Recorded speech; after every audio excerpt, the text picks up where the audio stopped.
Pregnant wife confronts millionaire husband at a hotel bar after catching him with mistress. A hushed tension filled the opulent bar at the Plaza Hotel, where glittering chandeliers shimmered over velvet seats and polished floors. There, near the gleaming marble counter, stood Anna, her heart thundering, her pregnant belly a silent testament to months of secrets and suspicions. She couldn't tear her eyes away from Daniel, her billionaire husband, who was leaning far too close to a woman in a figure-hugging red dress. A swirl of betrayal and fury surged through Anna's veins, compelling her to take a step forward.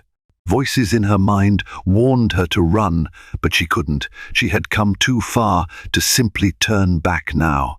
Anna Calhoun married Daniel Calhoun 3 years ago in a lavish ceremony that lit up the society pages.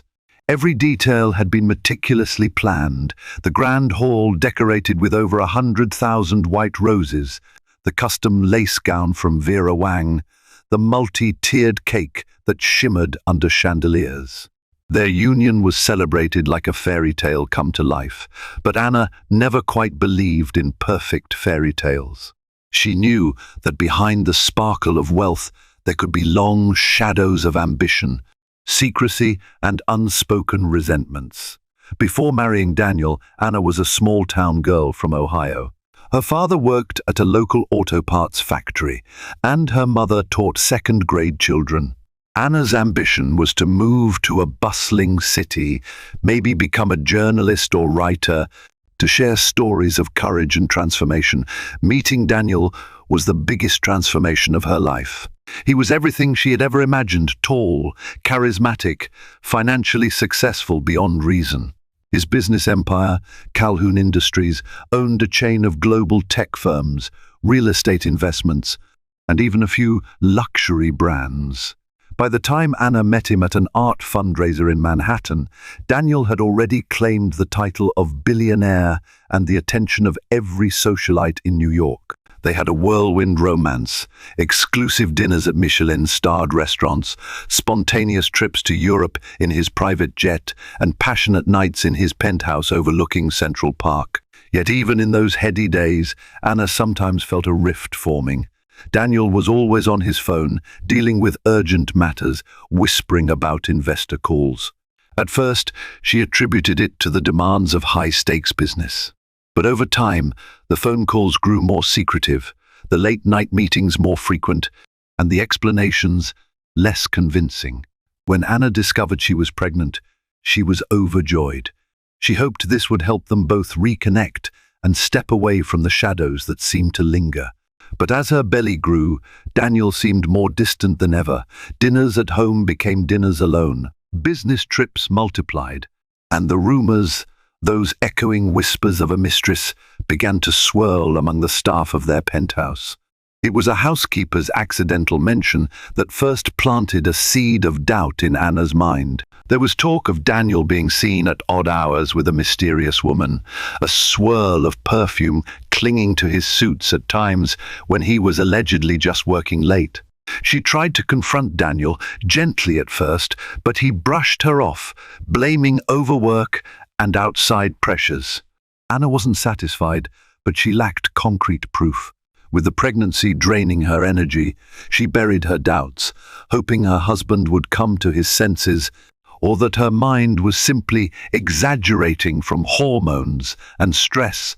A love so strong couldn't just vanish, she convinced herself daily. She tried to recall the simple, genuine moments early in their relationship, nights of laughter and comfort, their shared dreams for a happy family.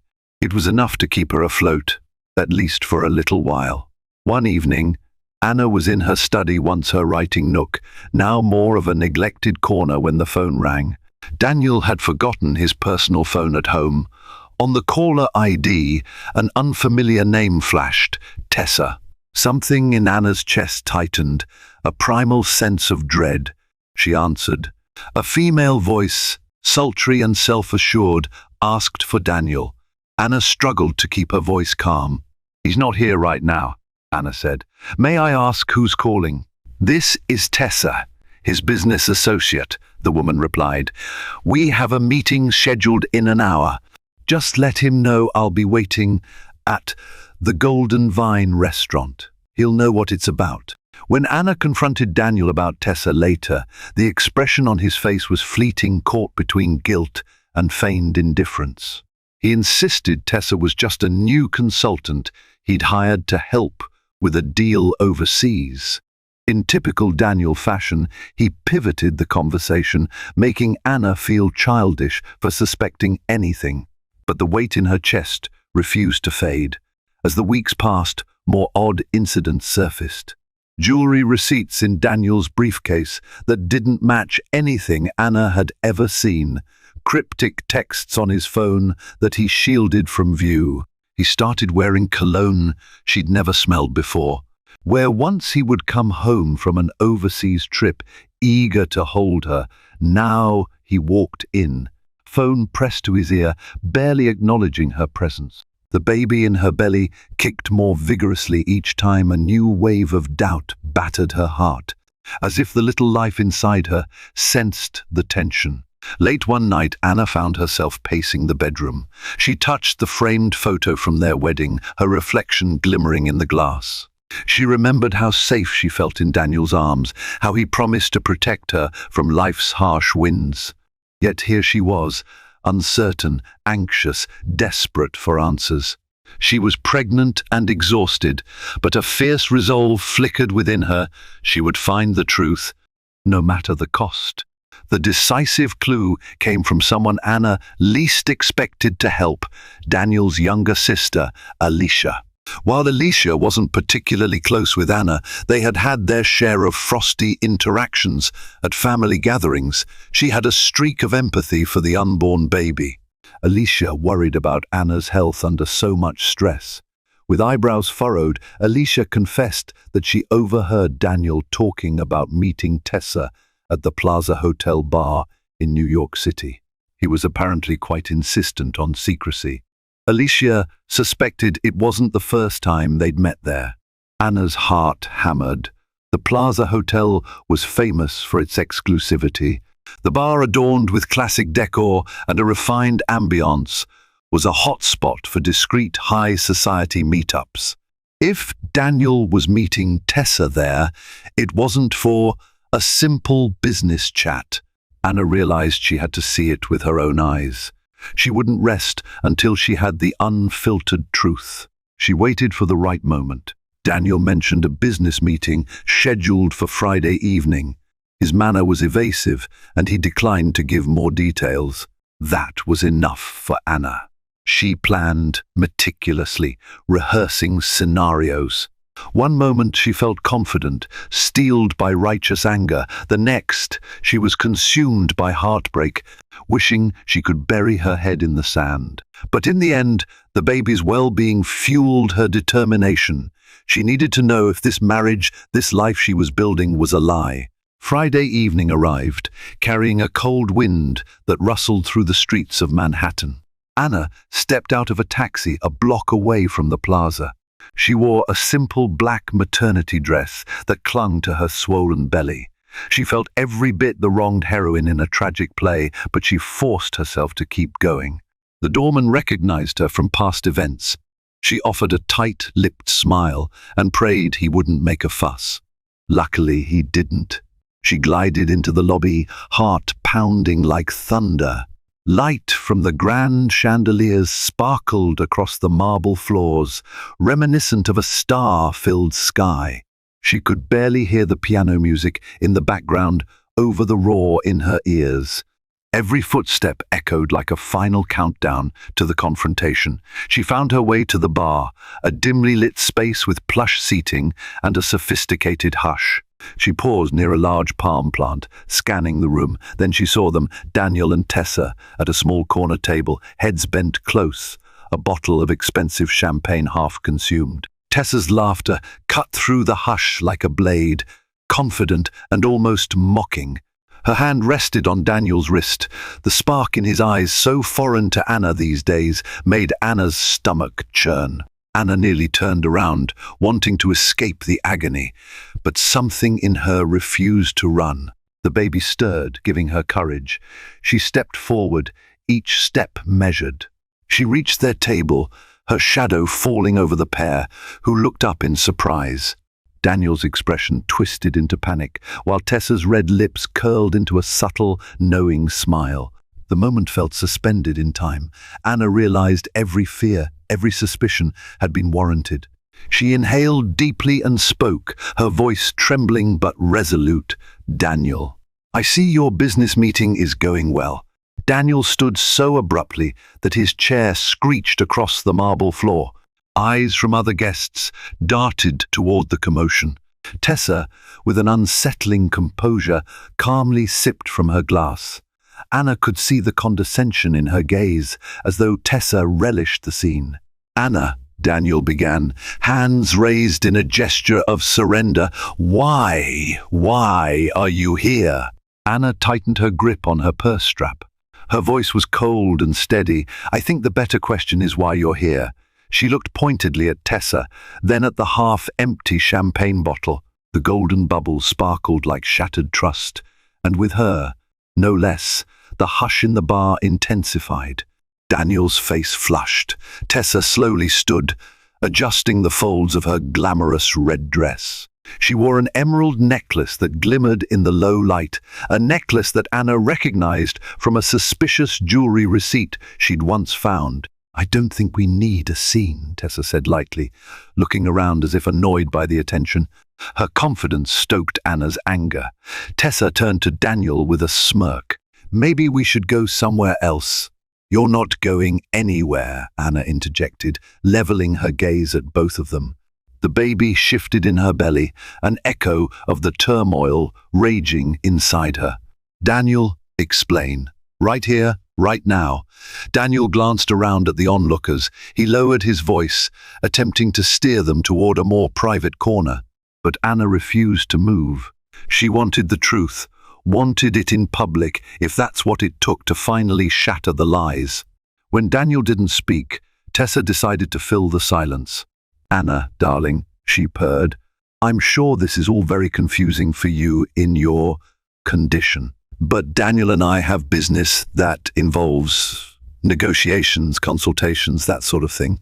He just wanted a quieter place to talk. That's all." Anna bristled at Tessa's condescending tone. "It's quite a negotiation," she spat. "Necklaces, champagne, an intimate corner booth. Really, I'd love to hear the details of this lucrative contract." She turned again to Daniel. "Is this where all your late nights and secretive phone calls have gone? Is she your strategy to expand your empire?" Daniel pressed his lips into a grim line, cheeks burning with shame. He mumbled that they should leave the bar to discuss things privately, but Anna's fury was unstoppable. "Go on," she demanded, tears threatening to escape. "I want to hear you say it. Tell me that what I'm seeing is just business." Daniel opened his mouth, but no words came out. The tension drew audible gasps from nearby patrons. Anna's heart pounded with the velocity of betrayal.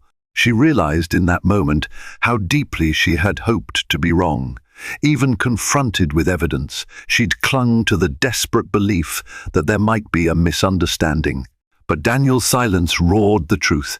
Her husband, the one person she trusted above all else, had shattered her world. Slowly, she felt the heat of her fury give way to an icy numbness. She placed a protective hand over her belly. It was a subtle gesture, but it spoke volumes. She might be broken, but she wasn't alone. Life thrived within her, and she would protect it at any cost. Tessa took a step back, eyes flicking to Daniel. "I think I'll leave you two to figure this out." "Daniel, call me when you—" "Don't you dare walk away," Anna snapped, surprising even herself with the force in her voice. "Not until I get an answer." She was tired of being brushed aside, tired of letting others dictate her life. If Tessa thought she could simply slip away, she was mistaken. Under the weight of her glare, Tessa paused. An uneasy silence stretched.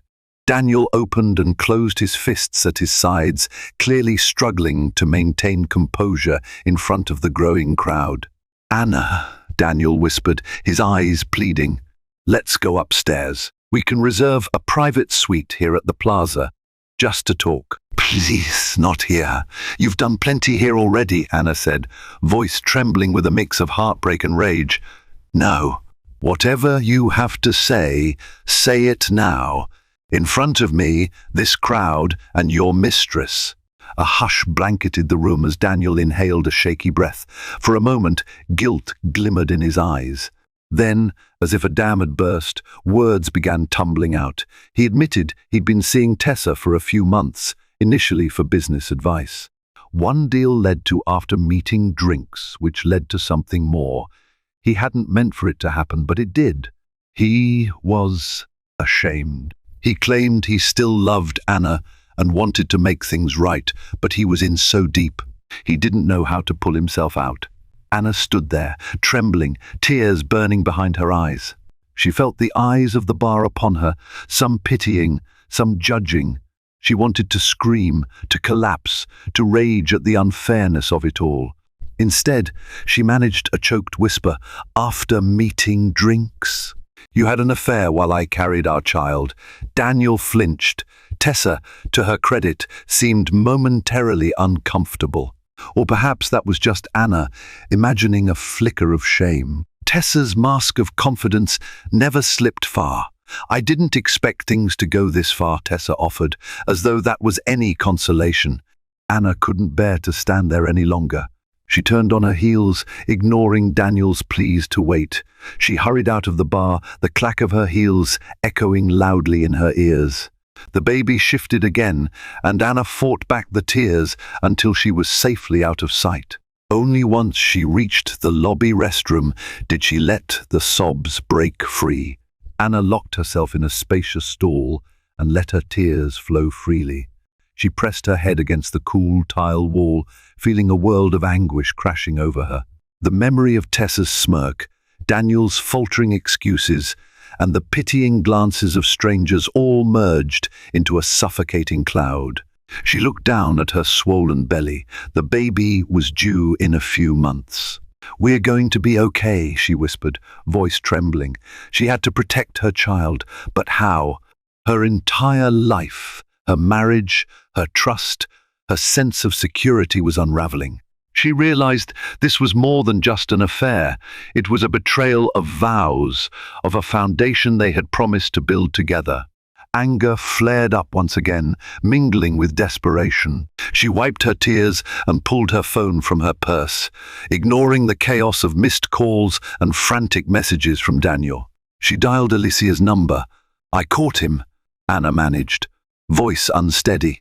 Alicia's gasp on the other end was all the confirmation she needed.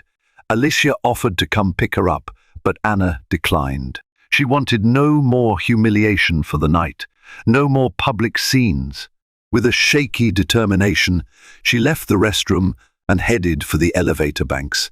If Daniel wanted to talk privately, she would give him the chance, if only to secure clarity for herself and for her unborn child. She pressed the call button, eyes catching her reflection in the mirrored wall, puffy eyes, smudged makeup, heartbreak etched into every line of her face.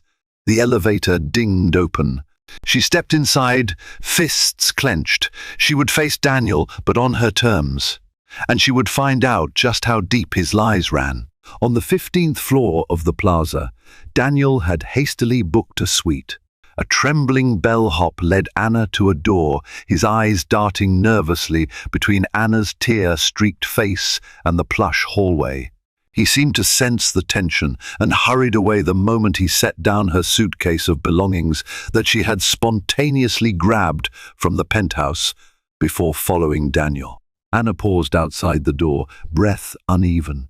She knew Daniel was inside, waiting.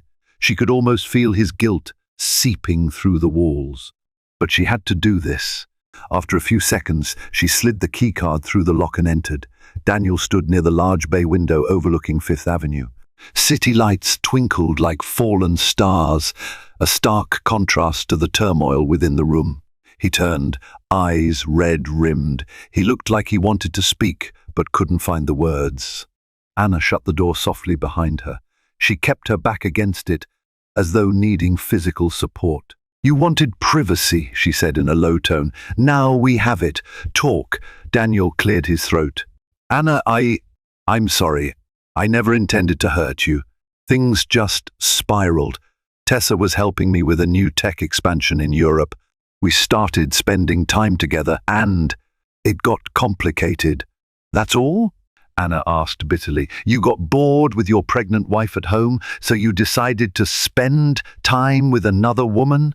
Shame flickered in his eyes. That's not how it started. But yes, that's where it ended up. And it was wrong. I hate myself for it. He stepped closer, but Anna held up a hand to stop him. What about me? About us? Her voice cracked. Did you consider what this would do to me? Or to our child? Daniel swallowed hard.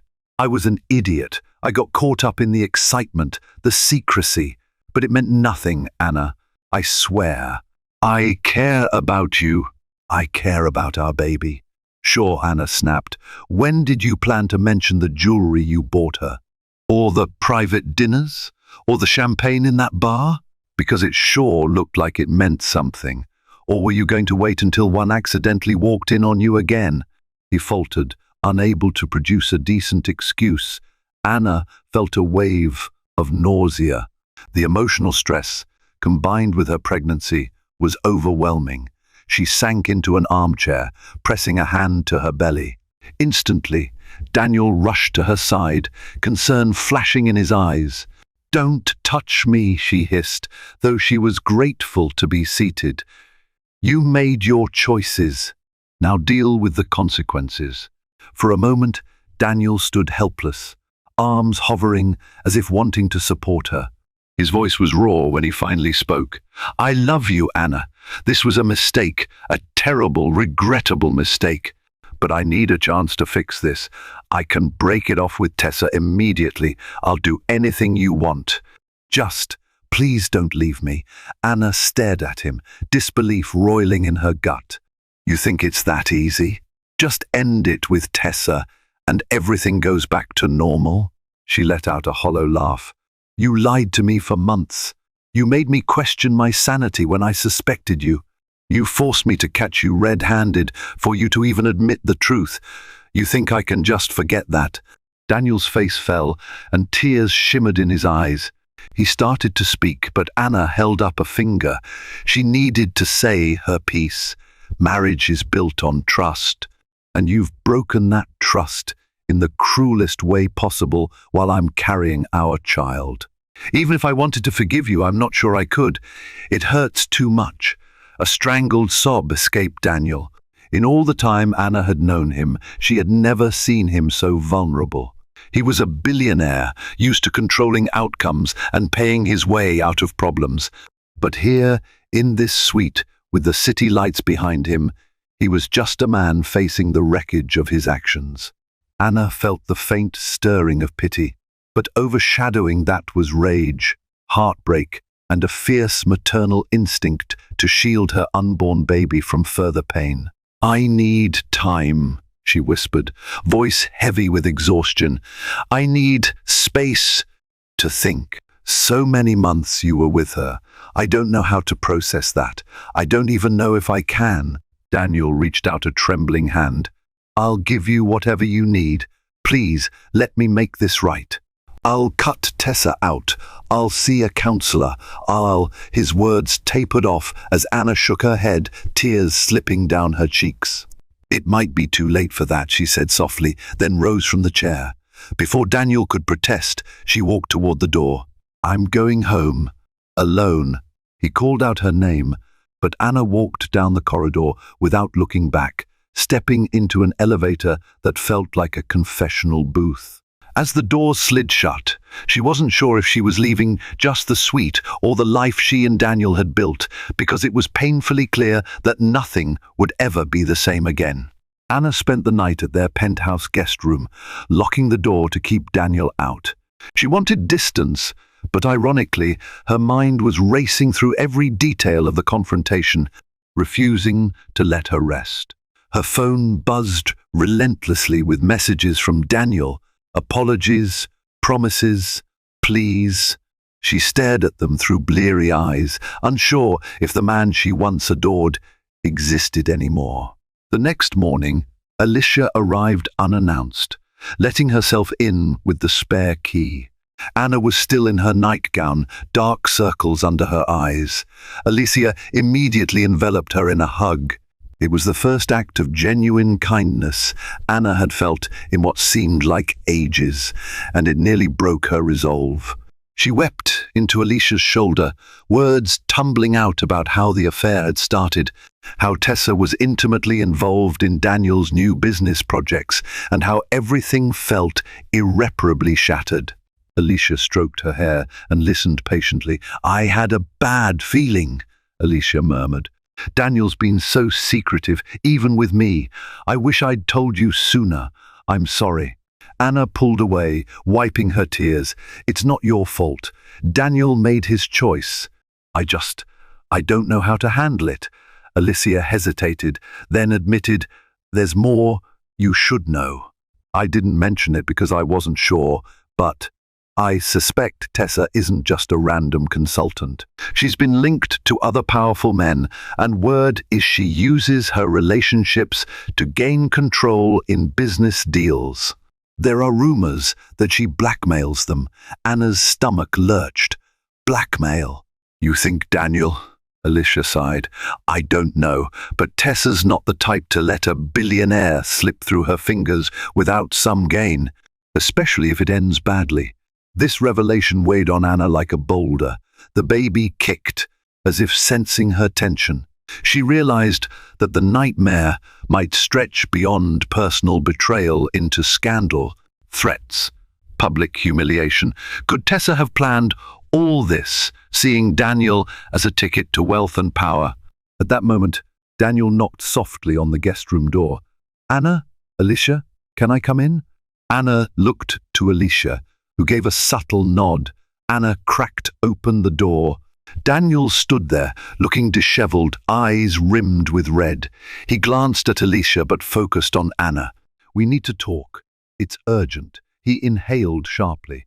"I got word this morning that Tessa's threatening to leak details of our relationship to the media unless I pay her a large sum. She also hinted at some damaging files, some corporate deals that she claims could ruin my reputation. I swear I didn't know about any blackmail. She's never asked for money until now, but apparently she's recorded conversations, has photos. Anna, if this gets out, it could ruin everything." Anna's head spun. Alicia shot her a pointed look. This was exactly what she'd feared. Anna braced herself, swallowing the bitter taste of betrayal. Her voice was icy. "So now you want my help?" After humiliating me in front of half of New York, Daniel wiped a hand over his face. "I deserve that. But yes, I need your help. I can't handle this alone." And his gaze flickered to Anna's stomach. "I want to make sure our child doesn't grow up with a father in disgrace. I know you might not want to be with me anymore, but please, at least help me face this problem." A swirl of conflict tore through Anna. Part of her wanted to say no, to let Daniel stew in the mess he created. But she knew the scandal would drag her down as well and possibly harm the baby. Reluctantly, she nodded. "We'll talk, but don't expect forgiveness." Seated around the living room table, Anna, Alicia, and Daniel pored over the text messages Tessa had sent. The demands were explicit. A $5 million payment transferred discreetly to an offshore account in exchange for her silence. She threatened to leak incriminating pictures and audio to tabloids if Daniel refused. There was a mention of a tech competitor who would love to see Daniel's empire crumble. It was a twisted labyrinth of threats, secrets, and potential ruin. Anna felt sick reading Tessa's smug words. "She's basically using your affair as leverage to blackmail you," she said, voice shaking. "You gave her everything she needed, Daniel. How could you be so careless?" He bowed his head. "I was blinded by lust, by stupidity. I never thought she'd do this." "Well, she did," Alicia snapped. "So what's the plan? Pay her? Go to the police?" tried to reason with her, Daniel stared at the text messages, despair etched into his features. Paying her might only encourage more demands. Going to the police would make this public and a huge scandal. If she really has incriminating material about my business deals, it could trigger an investigation. My investors would pull out. The board would lose faith. We could lose billions. Anna's frustration peaked. So your primary concern is your business. He lifted his eyes, desperation and regret mingling. No, I'm worried about us, about you and the baby.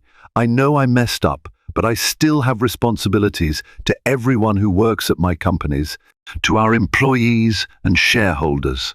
If Tessa's threats are real, a scandal of that magnitude could destroy countless livelihoods.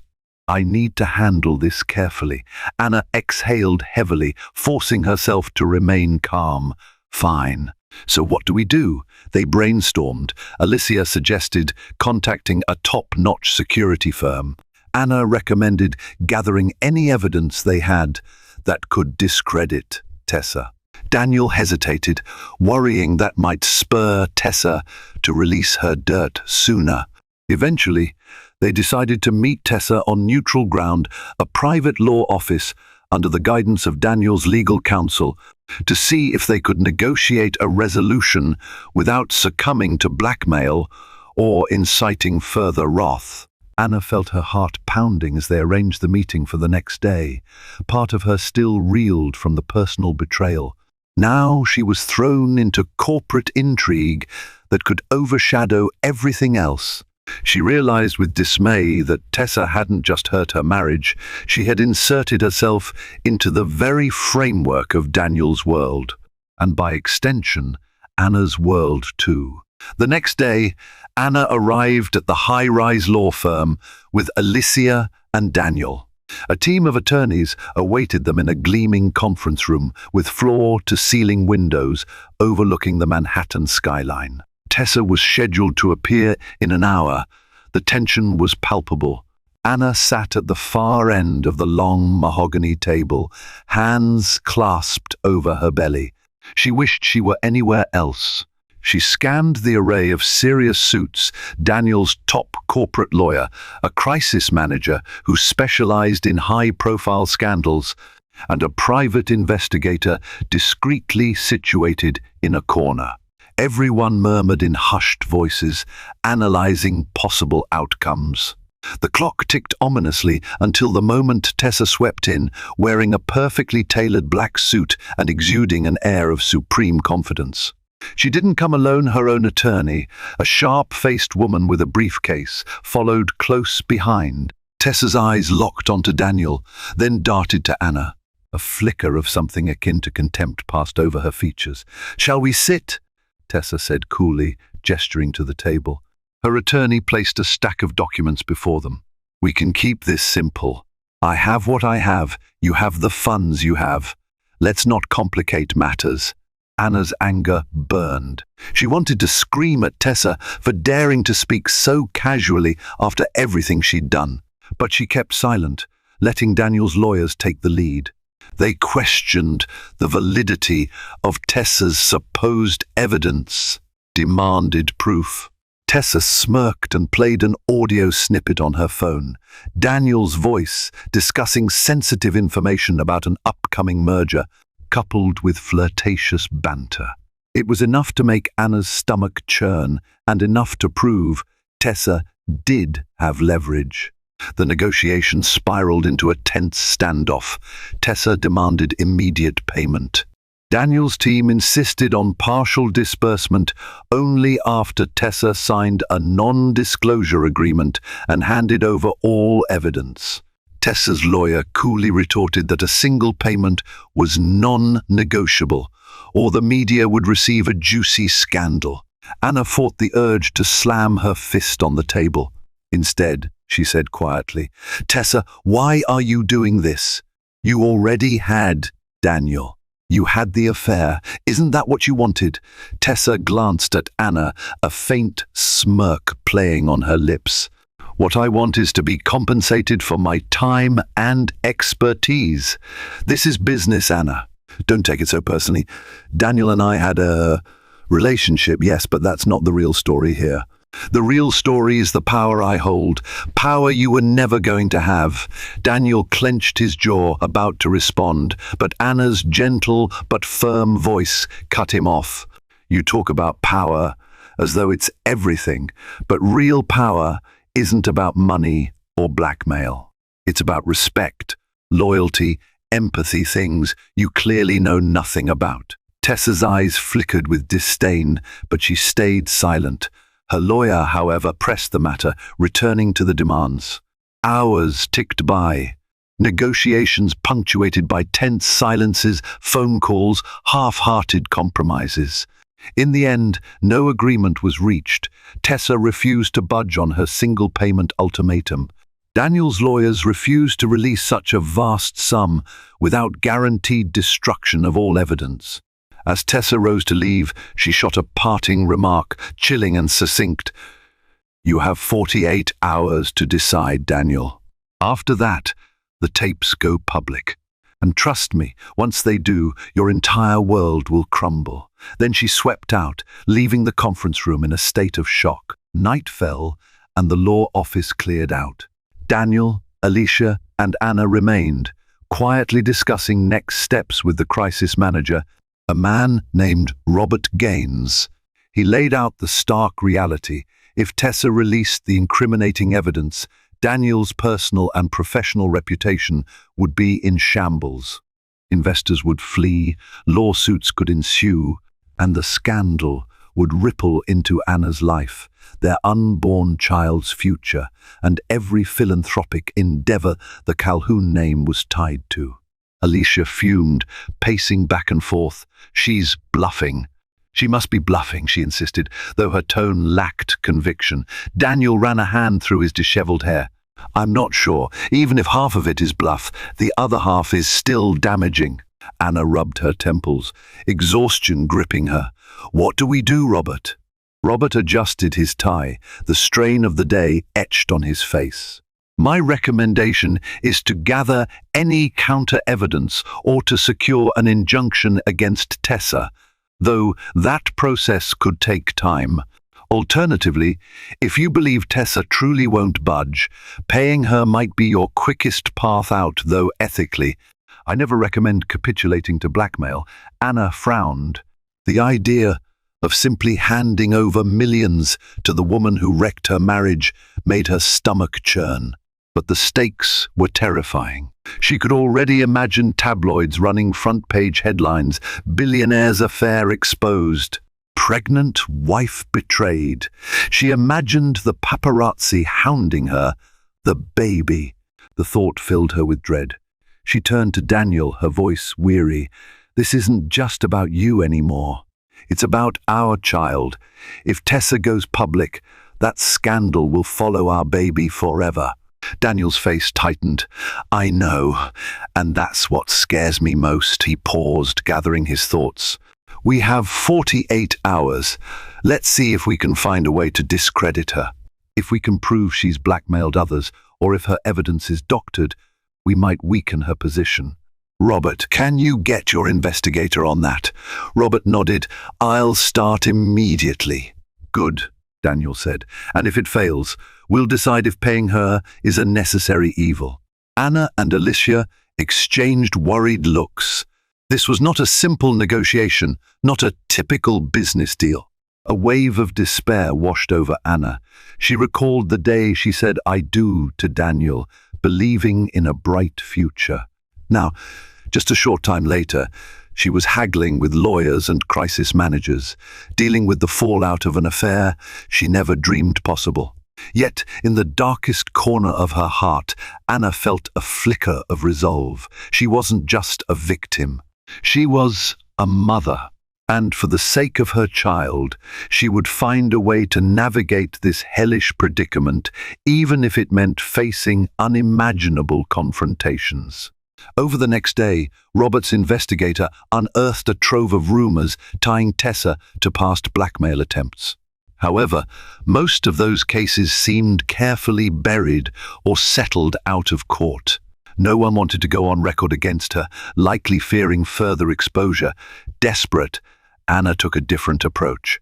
She reached out to a source from her past, an old friend named Cora, who now worked as a journalist for the New York Times. Cora was known for her investigative tenacity. They met secretly at a small cafe in Midtown, far from the glitz of Daniel's usual haunts. Sitting across from Cora in a quiet booth, Anna explained the situation. She recounted Tessa's threats, the affair, the blackmail. She hadn't intended to share so many personal details, but she trusted Cora's discretion. Cora listened gravely, jotting notes in a small leather notebook. "This Tessa sounds like a professional extortionist," Cora said. "I might be able to tap some sources, see if there's anything I can dig up that's not publicly known. If I find something, it might help you turn the tables." Anna breathed a shaky sigh of relief. "Thank you. Just, please keep my identity under wraps. I don't want a bigger scandal." Cora reached across the table, squeezing Anna's hand gently. "I promise, I'll do what I can." Parting ways, Anna felt marginally hopeful. But as the hours ticked closer to Tessa's 48-hour deadline, anxiety gnawed at her. Daniel's entire team was on high alert. Alicia hovered near Anna like a protective sister, while Daniel immersed himself in strategy meetings. Late that evening, Cora called Anna. Her voice was tense. "Anna, I dug around. It seems Tessa has ties to a known corporate saboteur. She's done this routine before: lure wealthy men, gather secrets, threaten them, or feed info to business rivals for profit." A chill coursed through Anna. "So it's definitely bigger than just an affair." "Absolutely," Cora confirmed. "She's systematically targeted men who oversee lucrative deals. There's a rumor that she's connected to Winston Mackey, the head of a rival tech conglomerate. If that's true, she might be funneling your husband's secrets directly to him, or using them to manipulate Daniel into making bad decisions that favor Mackey's interests." Anna's mind whirled. Winston Mackey was a major competitor in Daniel's sphere. If Tessa was working with him, the stakes were even higher. Daniel's empire might not just suffer from scandal, it could be systematically dismantled. "Thank you, Cora," Anna managed. "This is huge. Use it wisely," Cora advised, "and carefully." Armed with Cora's information, Daniel's crisis team launched into overdrive. If Tessa was feeding secrets to Winston Mackey, that constituted industrial espionage.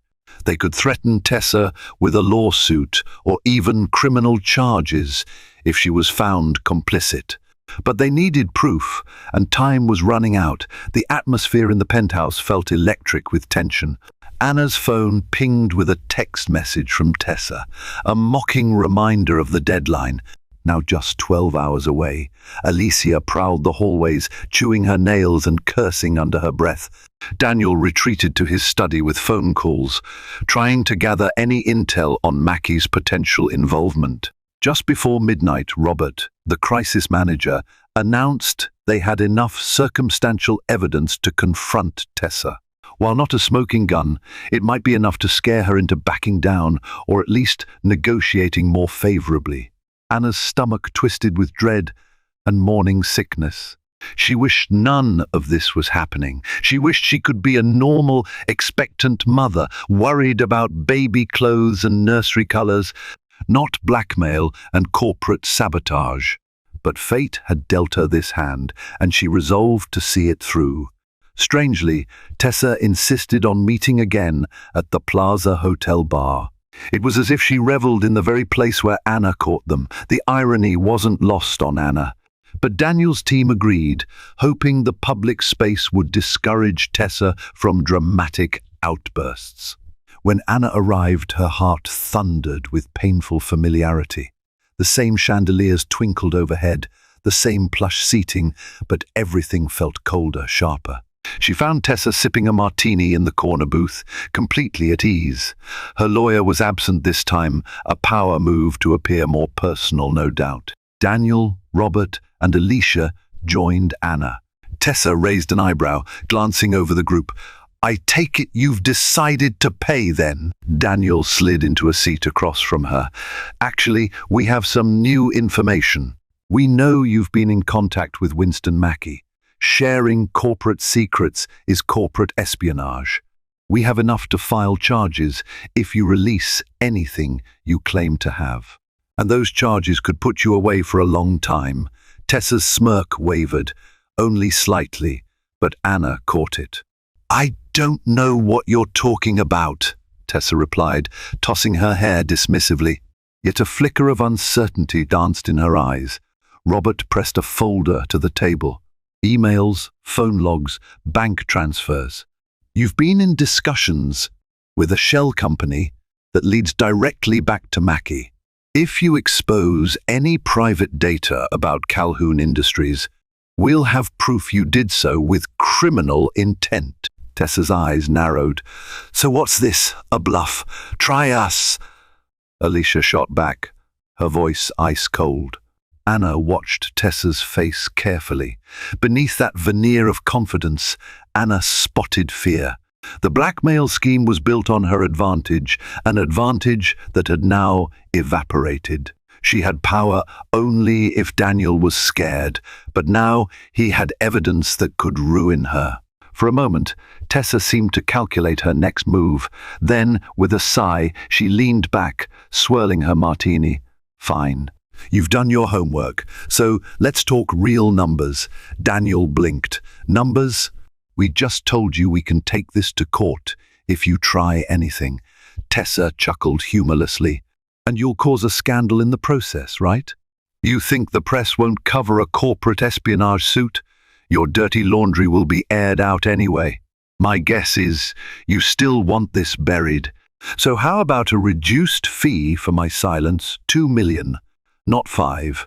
I'll sign whatever agreement you want, and we all walk away unscathed. Anna felt her blood boil. Tessa was incorrigible, shifting tactics the moment she lost leverage. She was still demanding a fortune for secrecy. Robert coughed, turning to Daniel. This was the moment of decision. Fight and risk everything in a messy trial, or pay and end it quietly. Daniel looked at Anna, helplessness etched in his eyes. She knew what this meant. If Tessa agreed to keep silent, the scandal might be contained, the baby could be protected from a media circus. But it also meant letting Tessa win, to some extent. Anna's heart pounded with conflicting emotions. She didn't want Tessa to profit from her betrayal, yet the baby's future weighed heavily. Finally, Daniel spoke, voice measured. 2 million in exchange for all copies of the evidence, the NDA, and the guarantee of total silence. If you so much as utter my name to the press, we release our evidence of your espionage attempts. Understood? Tessa downed the last of her martini. Understood. I'll have my lawyer draw up the papers. Anna clenched her fists, holding back a storm of emotions. She hated that Tessa was getting away with so much, but she needed to protect herself, her child, and perhaps even Daniel's employees, who depended on his company's stability. The moral compromise stung like a fresh wound. After the confrontation, Tessa left with a triumphant smirk, but not without handing over a flash drive. She claimed it held everything: photos, audio, videos. Robert promised to verify it meticulously, ensuring Tessa wasn't holding back additional copies. Anna stood with Daniel near the bar's entrance, feeling drained and hollow. Alicia gave them space, stepping aside to make a phone call. The bartender discreetly avoided eye contact. Sensing the gravity, Daniel let out a trembling breath.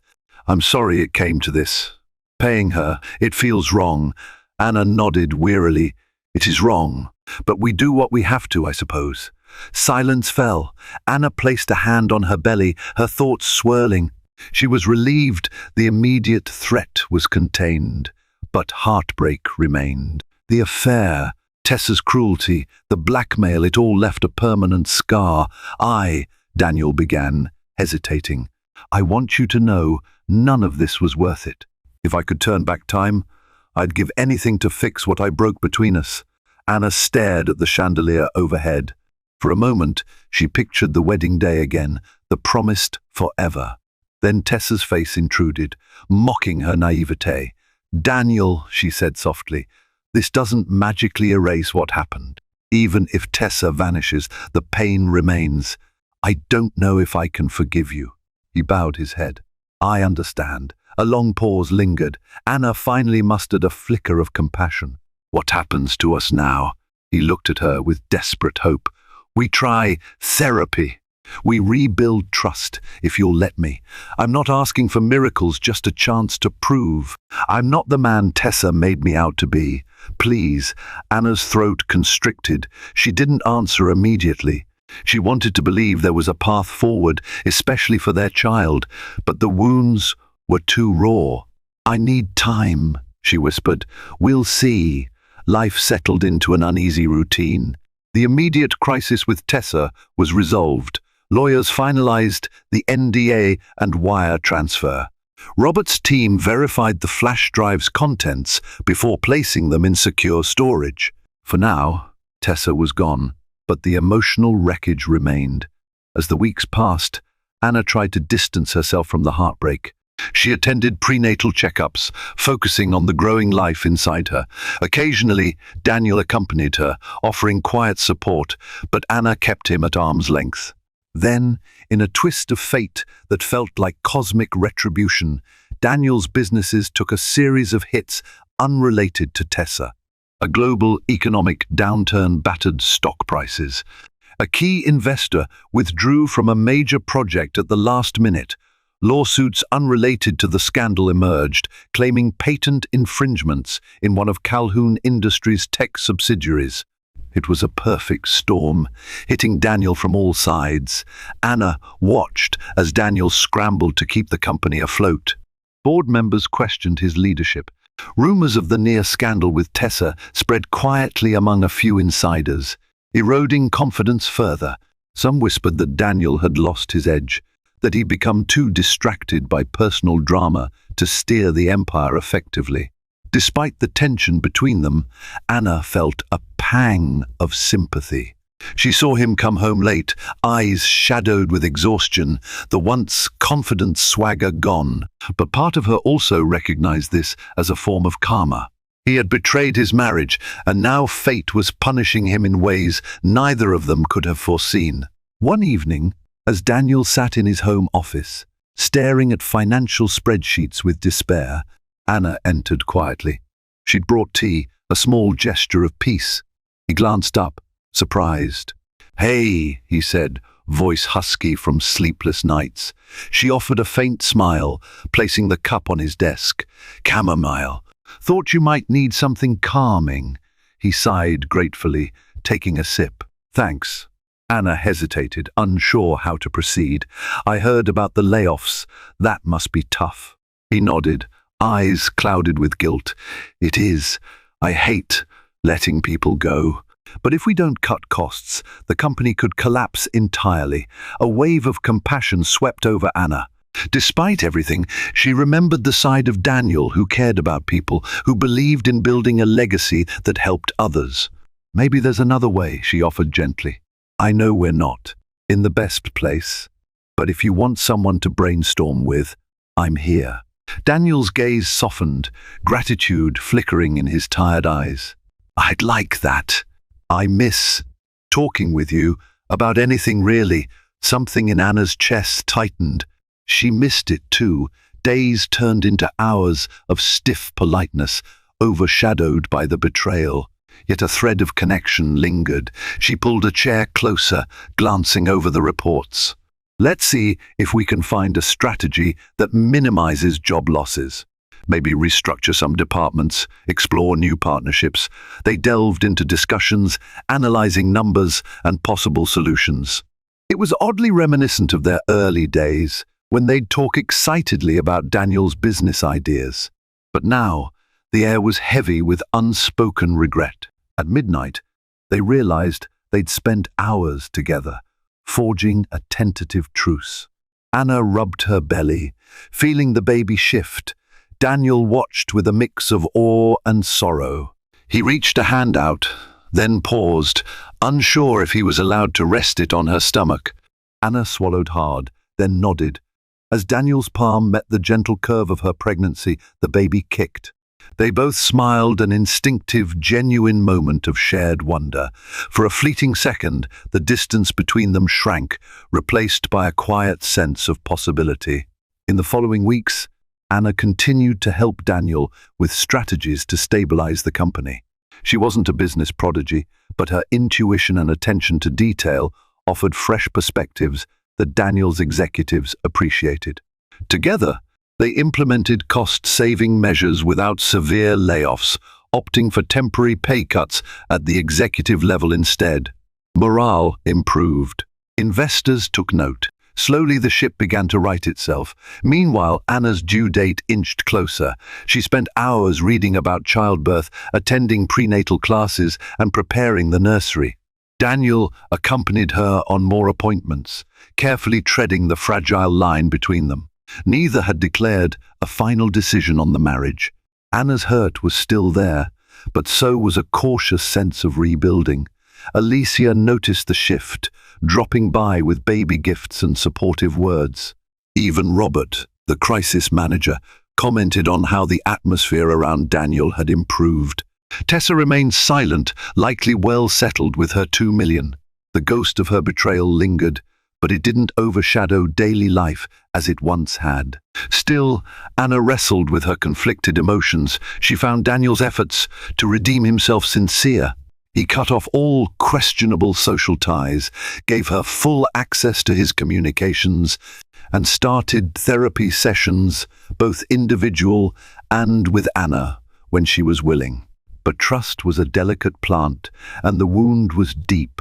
Late one night, as thunder rumbled across the city skyline, Anna felt the first sharp pangs of labor.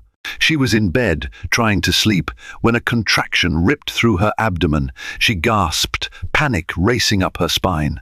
Quickly, she shook Daniel awake. His eyes flew open, instantly alert. "Is it time?" She nodded, breath hitching with pain. I think so." A rush of adrenaline hit them both. They grabbed the hospital bag, called Alicia, and sped through the rain-slicked streets to Mount Sinai Hospital. Nurses whisked Anna into a birthing suite, hooking her up to monitors. The baby's heartbeat filled the room with a rapid, comforting rhythm. Daniel stood by her side, holding her hand. She gritted her teeth through contractions, sweat beading her forehead. Fear mingled with excitement. This was the day they'd meet their child, a new life born from their turbulent union. Hours blurred into a haze of pain, pushing, tears.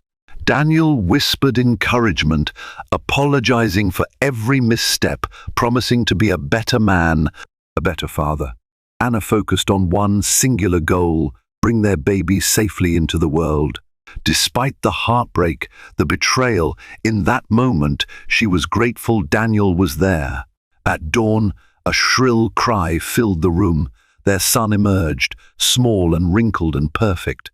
The nurse placed him on Anna's chest, and she burst into tears, overwhelmed by love so powerful. It erased every other thought. Daniel, tears streaming down his face, leaned in to kiss the baby's tiny forehead. They named him Benjamin, a name Anna had loved since childhood. Holding Benjamin, Anna felt the universe shift, as if everything else paled in comparison. She caught Daniel's gaze, and for a moment, forgiveness seemed possible. Not guaranteed, but attainable someday. In the days after Benjamin's birth, Anna and Daniel remained at the hospital, absorbing the joys and challenges of new parenthood. Their families visited, showering them with love and congratulations. Alicia was particularly overjoyed, snapping endless photos of her nephew. Anna noticed a transformation in Daniel. He spent hours cradling Benjamin, talking softly to him about the world, about values and dreams. It was a side of him Anna hadn't seen in a long time: gentle, vulnerable, real. While the pain of betrayal still lingered, the sight of Daniel as a doting father softened something in her heart.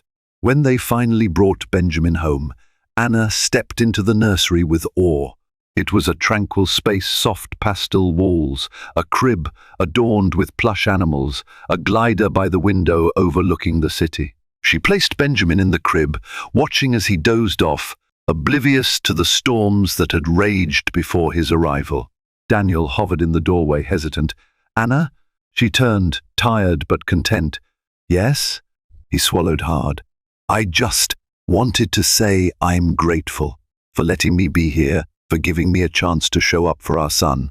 I know it doesn't erase what I did, but I want you to know how deeply sorry I am." Anna felt emotion welling up. "I appreciate that, I do." She glanced at Benjamin's sleeping form. "He deserves both of us at our best." Daniel nodded, stepping into the room. He tentatively wrapped an arm around Anna's shoulder. She didn't pull away. Together, they watched their newborn son breathe in gentle little sighs. The future was uncertain, but in that shared moment of parenthood, they found a fragile promise of hope. Time passed. Benjamin grew, and so did the complexities of Anna and Daniel's relationship. Therapy sessions became a weekly routine. Anna unpacked the betrayal, Daniel confronted his flaws, and they tentatively rebuilt trust. It wasn't linear. There were arguments, setbacks, nights Anna slept in the guest room. But there were also breakthroughs, moments of genuine closeness that hinted at a stronger bond than before. Professionally, Daniel fought tooth and nail to restore Calhoun Industries.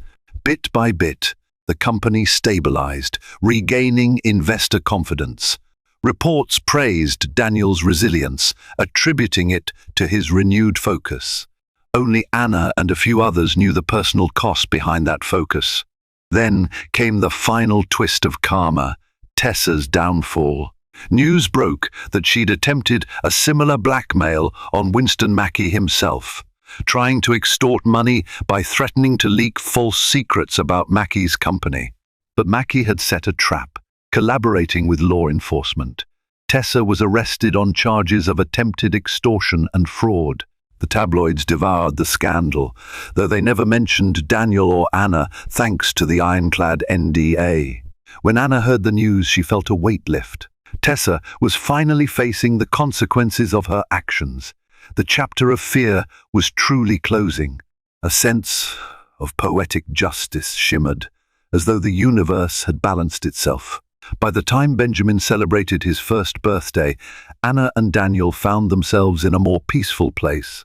The affair and blackmail remained part of their history, an unerasable scar, but they had navigated through it together. Anna had witnessed Daniel's genuine remorse, his willingness to be better, and Daniel had discovered that true power, indeed, came from honesty, vulnerability, and respect. They threw a small birthday party at the penthouse, just family and close friends. Benjamin squealed with delight at the sight of balloons and cake, blissfully unaware of the drama that once threatened to tear his family apart. Anna caught Daniel's eye across the room, and he gave her a soft smile. She smiled back, a signal that while forgiveness wasn't absolute, love still had room to grow. Later that night, once everyone had gone and Benjamin was asleep, they stood on the balcony together, gazing at the shimmering cityscape. Daniel slipped a hand around her waist. "We've come a long way." Anna leaned into him, exhaling softly.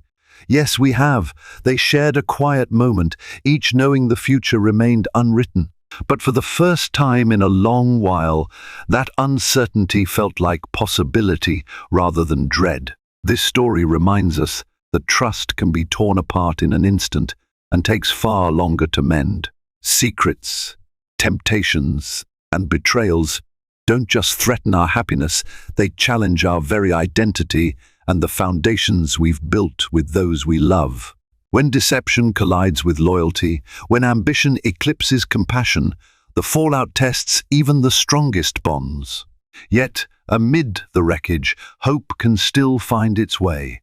Confronting our darkest mistakes, taking responsibility, and refusing to give in to blackmail or fear can lead to a path of redemption. On a frosty Christmas Eve, just as the world around them sparkled with holiday lights and promise, Nicholas Hamilton walked out of his penthouse door, leaving his pregnant wife Eliza devastated and alone. In a single hour, her world shattered. Little did she know that by morning, her face would be on every news channel across the country. What happened that night would send shockwaves through the media, and their once loving marriage, revealing a labyrinth of hidden secrets, half-truths, and alliances so dark that even Nick, the man at the heart of it all, never imagined they'd see the light of day. Nicholas Hamilton was born into a life most people only dream about.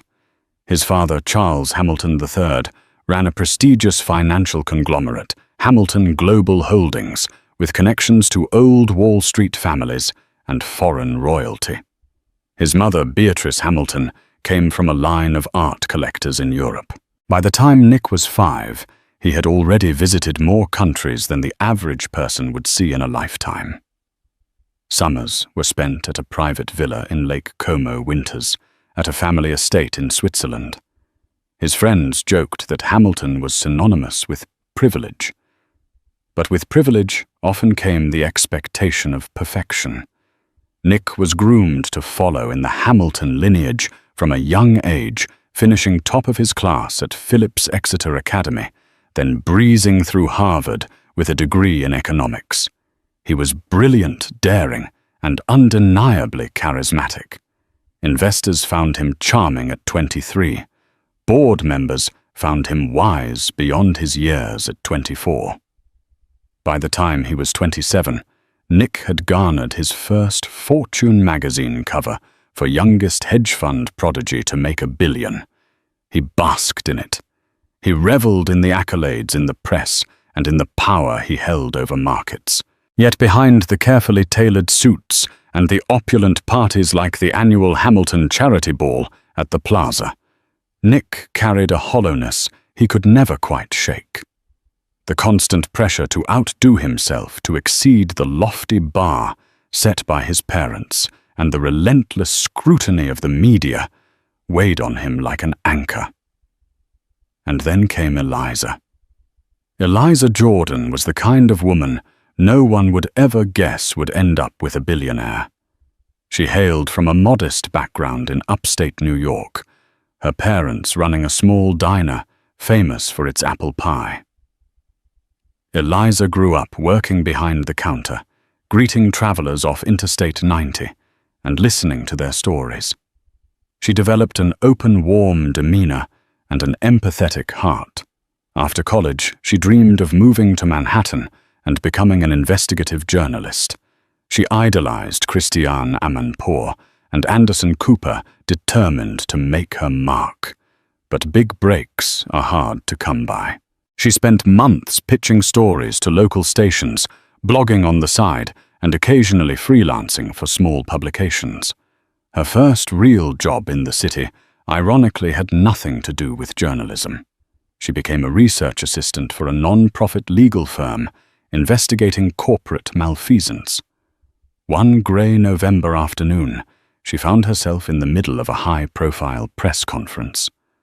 A whistleblower was about to expose an executive's dubious dealings, and the press had gathered in droves. It was there that Eliza first crossed paths with Nick Hamilton. He wasn't implicated in the scandal. In fact, his philanthropic foundation was partially funding the non-profit she worked for. He arrived impeccably dressed in a charcoal suit, carrying an air of confidence that made every head turn. Eliza, holding a thick binder of legal documents, nearly bumped into him as she rushed to hand over some last-minute notes to her boss.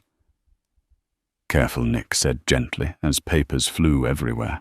"We wouldn't want to compromise your hard work." She looked up, cheeks flushing. I'm so sorry," Nick knelt, helping her collect the documents. Their eyes locked for only a second, but in that moment, the thrumming chaos of the press conference faded to a dull roar. Nick Hamilton, with all his grandeur, was kneeling on the floor, picking up papers for a woman he'd never met. He smirked. "Looks like you're the only person here more anxious than I am." Eliza laughed, nerves loosening. "This is my first big press event. I'd hate to drop the ball." When Nick handed her the final stack of papers, their fingertips grazed. In that fleeting touch, Eliza felt something shift within her. For Nick, it was as if he'd found something honest in a world too often painted in shades of pretense. Their relationship blossomed faster than either expected. Nick was used to women who were impressed by his money, who saw him as a golden ticket to an elite lifestyle. He'd grown wary of that brand of attention. But Eliza was different, warm, unpretentious, and passionately curious about the world. She was initially skeptical.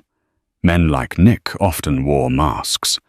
But after a few dinners, early morning coffees near her modest apartment in Queens, and a few philanthropic events they attended together, she realized how genuine his empathy was. When Nick talked about philanthropic projects like funding medical clinics in rural Peru, Eliza's eyes lit up. She asked deeper questions about the people his foundation served, the cultures, and the structural problems that led to inequality. Nick found himself confiding in her. He spoke of the pressure his family placed on him, the exhaustion that came from constantly performing, constantly being the perfect Hamilton heir. Eliza listened, never judging, never rushing to offer hollow solutions. She made him feel seen, not as the billionaire mogul, but as a flawed human being who just wanted to find meaning. Slowly, their weekends became getaways from the crowded Manhattan scene to quiet corners of the Adirondacks. Nick taught her to ski. She taught him how to cook basic meals, and they binge-watched documentaries about journalism heroes. Despite coming from different worlds, they fit perfectly, each rounding out the other's vulnerabilities. One spring evening, 6 months after their first meeting, Nick proposed. It wasn't at some grand gala or a glamorous trip to Paris. He did it in her tiny kitchen in Queens Flower, dusting his cufflinks because they'd just attempted to bake a pizza from scratch. Eliza cried tears of joy, whispering yes through her sobs. The wedding was a whirlwind. The Hamilton name demanded a level of pomp and ceremony. The tabloids ate up every detail. Eliza initially wanted a small, simple affair, but Nick's parents insisted on hosting it at the Hamilton family estate in Greenwich, Connecticut, a sprawling manor that had hosted senators, tech moguls, and even European nobility on occasion. A sea of paparazzi camped outside the estate gates, hoping to snap photos of the commoner bride who had captured the heart of the heir.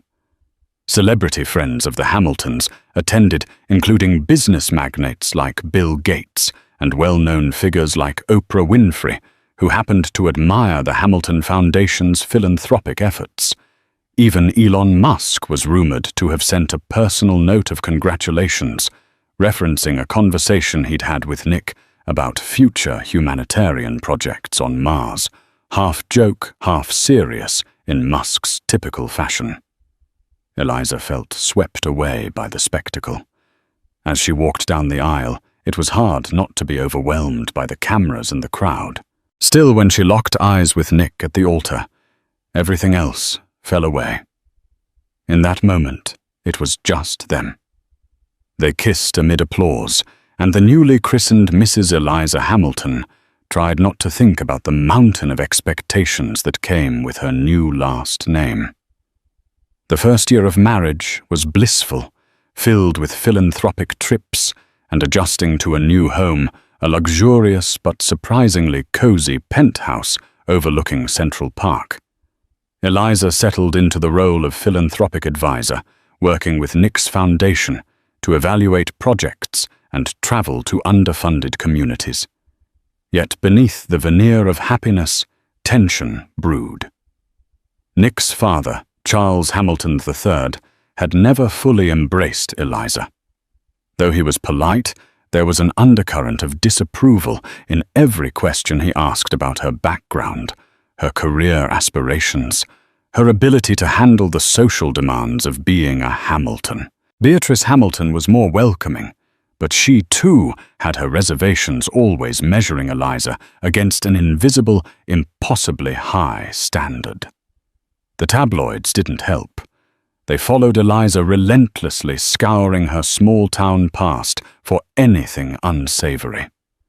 They spun half-truths into headlines like "Small-Town Girl in Over Her Head" and "Hamilton Bride Ambition" or "Love." Nick tried to shield her, but every magazine cover was another reminder that her every move was being dissected. Despite these pressures, Nick and Eliza tried to keep their relationship strong. They'd have weekly date nights away from prying eyes, sometimes sneaking into a hole-in-the-wall restaurant in the Bronx, other times strolling through Riverside Park, disguised in baseball caps. But as Nick's responsibilities at Hamilton Global Holdings grew, so did the demands on his time. Late-night strategy sessions, flights to Hong Kong, endless phone calls with investors. Eliza found herself alone in a penthouse full of staff. She barely knew her attempts at philanthropic projects, overshadowed by the press's fascination with her personal life. After 2 years of navigating high society philanthropic travels and the unrelenting scrutiny of the media, Eliza discovered she was pregnant. She told Nick early one morning, surprising him with a tiny pair of baby booties she'd bought at a local boutique. Nick's face lit up. He scooped her into his arms, promising to scale back his work to be a present, loving father. For a while, Nick tried to make good on that promise. He turned down some late-night meetings, delegated more tasks to his trusted friend and CFO Joshua Pierce. Eliza, radiant and hopeful, started imagining their future as a family.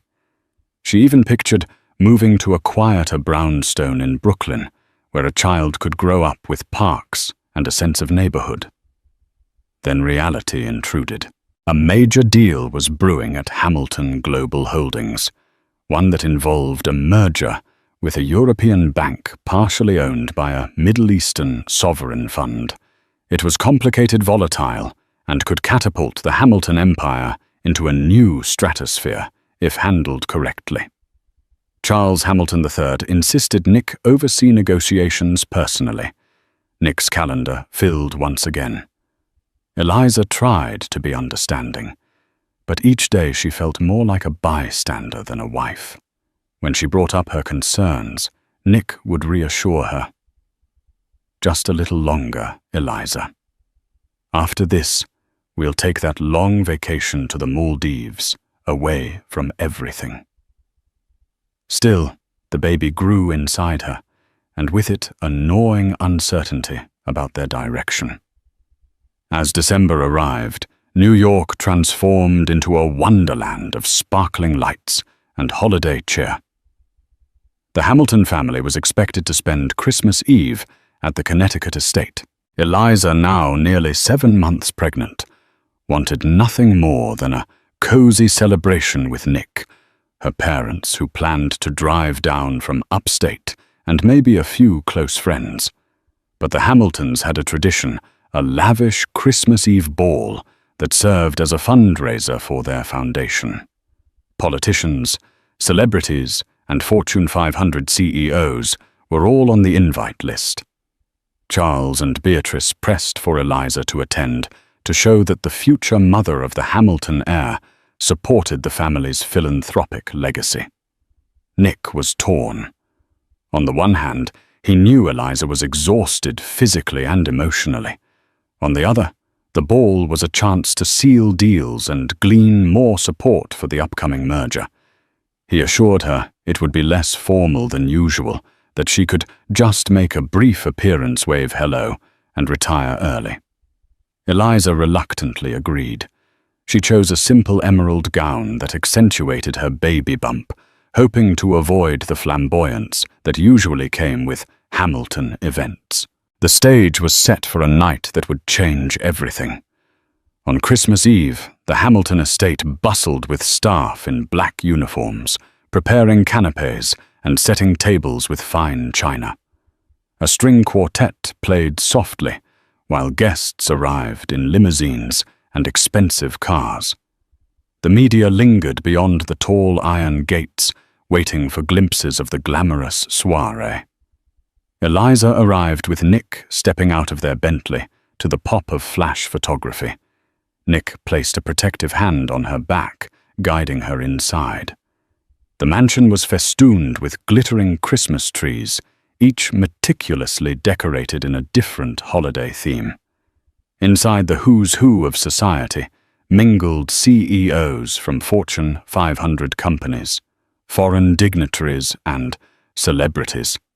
Eliza felt the subtle glances at her growing belly, heard the whispered remarks about the next Hamilton generation. She tried to keep her head up, reminding herself it was for a good cause. Nick left her side to speak with a group of European bankers. Eliza found herself adrift, heading to the open terrace for some fresh air. There she found Joshua Pierce, Nick's longtime friend and CFO, sipping a glass of champagne. "Josh," she greeted him. "Nick is working again, I see." He offered a sympathetic smile. "I tried to convince him to dial it down for tonight, but you know how he is, especially with the merger negotiations at such a delicate stage." Eliza's shoulders sagged. "I just wish we could have one night of normalcy." Before Joshua could respond, a hush fell over the terrace. Charles Hamilton III emerged with a small entourage. He beckoned Eliza closer. "We need you and Nick inside for a photo with the board members. It's important for the Hamilton image." Fighting the urge to roll her eyes, Eliza followed. She stood by Nick, plastering on a polite smile, while cameras flashed. Beyond the lenses, she spotted her parents looking overwhelmed and somewhat lost among the crowd. Her heart ached. She wanted to go to them to share a moment of normal Christmas cheer. But in an instant, Nick was pulled away again this time by a group of donors from Dubai. Eliza was about to follow when a sudden wave of dizziness overtook her. She hadn't eaten much all day, and her pregnancy made her more prone to fatigue. She steadied herself on a nearby chair, blinking away black spots. Just then she heard it, a muffled but heated argument emanating from behind one of the closed doors leading to Charles Hamilton's study. She recognized Nick's voice, tense and furious. Another voice retorted, "Charles Hamilton." Against her better judgment, Eliza moved closer to the door. She heard fragments. "Not your puppet, the legacy bad time. The baby, my decision." Each snippet ratcheted up her alarm. Suddenly the door swung open. Nick stood there, face flushed, eyes wild with anger. His father was behind him, cold rage emanating from his typically composed features. Nick's gaze flicked to Eliza. "We're leaving," he said, voice trembling. He grabbed her hand and stormed through the corridor out of the mansion, ignoring the startled glances of guests. Eliza followed, stumbling in her heels, her pregnant belly making swift movement awkward. Outside, their Bentley driver scrambled to open the door, but Nick waved him off. He pressed a button on his key fob, and the car's engine roared to life. They sped off the estate grounds, Christmas lights receding in the rearview mirror. For several minutes, Nick said nothing, his knuckles white on the steering wheel. Eliza finally mustered the courage to ask Nick what happened. He exhaled a shaky breath. I can't keep doing this. My father is pushing me toward decisions that threaten everything I've built. He wants me to sacrifice our personal life for the good of the Hamilton name. It's always about the legacy. Always." Eliza swallowed. "But what does that mean for us?" Nick glanced at her eyes darting from her belly to her face. I don't know anymore. They drove in silence back to the penthouse. Nick barely spoke as they entered their lavish penthouse. Christmas decorations twinkled in the foyer, gold ornaments on a towering tree, wreaths on marble pillars, and the faint scent of cinnamon from scented candles. It felt eerily disconnected from the tension swirling in the air. Eliza tried to confront him gently. Nick, talk to me. He turned abruptly, his eyes filled with a turmoil she had never seen before. I can't. God, Eliza, everything is caving in on me. The merger my father's demands the board. And now the baby. Her heart clenched. What do you mean, and now the baby? We both wanted this child. He raked a hand through his hair. Yes, I did. I do. But everything is crashing down all at once. My father is threatening to revoke my position if I don't follow his plan. The press is hounding us. I can't breathe, Eliza. Tears welled in her eyes. So what, you're going to run away from me? From us? He paced across the marble floor. I need space. I can't think straight. I've never felt so trapped. A wave of pain, not physical, but emotional, coursed through her. She lowered herself onto a sofa, trying not to sob. I'm 7 months pregnant, and you're talking about needing space, Nick. We're supposed to be a team.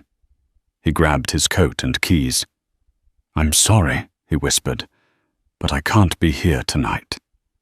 I just need to clear my head. Panic seized her. Nick, it's Christmas Eve. Nick's expression was torn, but his voice was resolute. I'll call you tomorrow. I promise. I need this. And before she could say another word, he walked out of the penthouse. The door closed with a heavy thud that echoed through the silent rooms. Eliza found herself alone, disbelief turning to shock. She sat there staring at the Christmas tree lights, flickering like distant stars. The baby moved inside her belly, a cruel reminder that she was not alone, but also a reminder that her husband had just left her on Christmas Eve. She tried calling him, no answer. She tried texting, no response. Christmas carols played softly on the home's integrated speaker system, an unwanted soundtrack to her heartbreak. She thought about calling her parents, but she couldn't bear to ruin their night. They were still at the Hamilton estate, likely feeling out of place. She didn't want them driving back in the dark on icy roads, just because of Nick's meltdown. Eliza paced the penthouse terrace, streaking her cheeks, until exhaustion took over in the early hours of the morning. She finally fell into a fitful sleep, the TV in the living room still glowing with late-night talk shows and replays of holiday specials. When Eliza woke around dawn, a sense of dread still clung to her daughter's tormentor. She padded into the living room, searching for any sign of Nick's return. The sofa was empty, the penthouse silent. Feeling restless, she turned on the news. Initially, it was just background noise, holiday segments, weather reports, traffic updates. Then something caught her eye on the ticker at the bottom of the screen. Breaking Hamilton family drama. Her stomach tightened. She turned up the volume. The anchor spoke in a grave tone. In an unexpected twist. This Christmas morning, shocking events have unfolded around the Hamilton family empire. Reports indicate that Nicholas Hamilton, heir to Hamilton Global Holdings, has left his pregnant wife, Eliza Hamilton, and is currently unaccounted for. We have unconfirmed details suggesting a possible connection to the highly anticipated European merger. Stay tuned. Eliza's mouth went dry. Her phone began to vibrate with incoming calls and texts. She switched to another channel, the same story, more speculation. A photo of her taken at the Christmas Eve ball filled the screen. The words, "Where is Nicholas Hamilton?" scrawled beneath. Panic consumed her. Why was the media reporting this so quickly? Why were they implicating her in the same breath as the merger? She attempted to call Nick again, straight to voicemail. Within minutes, the doorman of her building called up. "Mrs. Hamilton, we have half a dozen reporters in the lobby. They want a statement. Shall I call security?" Eliza's heart pounded. She felt cornered, confused. She had no idea what was happening or why it was happening so fast. All she knew was that her husband had walked out on Christmas Eve, and now the world seemed to know and wanted answers. She needed help. In a panic, she dialed Joshua Pierce. His line rang 4 times before he answered in a groggy voice. "Eliza, what time is it?" She explained the situation, voice trembling. "The news channels are talking about me, about Nick, and about some scandal with the merger. Josh." "I'm scared," he cursed under his breath. "I just woke up to a flurry of messages too. Listen, I'll come over. Don't say anything to the press until I get there. Keep your doors locked. If Nick calls, let me know." Within half an hour, Joshua arrived looking as rattled as she felt. He wore a hastily thrown-on sweater and jeans, not his usual immaculate suit. Outside, Eliza could see camera crews gathering on the sidewalk. "I've been trying to reach Nick too," Joshua said, after hugging her gently. "No luck. This rumor about him disappearing and leaving you on Christmas Eve, well, it's half true, I guess. The media's spinning it as a meltdown tied to the merger. They're also claiming you might have threatened to expose some of Hamilton Global's internal dealings." Eliza's eyes widened. "What? That's absurd. I've never done anything like that." Joshua grimaced. "I know, but gossip feeds on confusion. People smell blood in the water. Charles Hamilton must be in damage control mode. They probably want you to keep quiet." She felt a fresh wave of anger and hurt. Nick promised he'd come back. Now he's not answering. And I'm the one under the microscope. "Let's see if we can get to the bottom of this," Joshua said, pulling out his laptop. "We'll try to contact the Hamilton PR team, figure out the real story."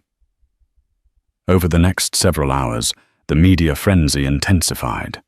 Shots of Eliza's face from the night before, a tearful expression as she left the estate, were plastered on news networks and gossip websites.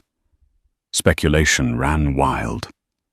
Did Nick leave because he feared fatherhood? Were there financial irregularities about to be exposed? Was Eliza blackmailing the Hamiltons? The speculation about blackmail stung the most.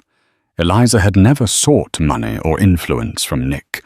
She'd always tried to be independent, even after marrying into wealth.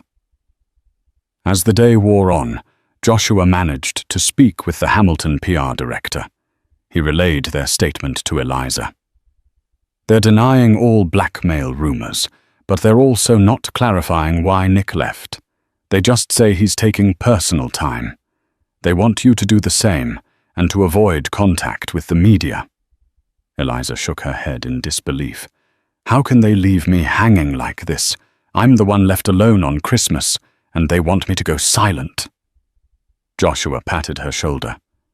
"I don't like it either. But they're probably scared. This merger is huge, and any sign of instability might kill the deal." She pressed a hand to her baby bump, feeling a reassuring kick. "What about me? What if something happens? This stress can't be good for the baby." His eyes softened. "I know. That's why I'm here. We'll figure out a way to protect you. Maybe you should reach out to your parents. Have them come here."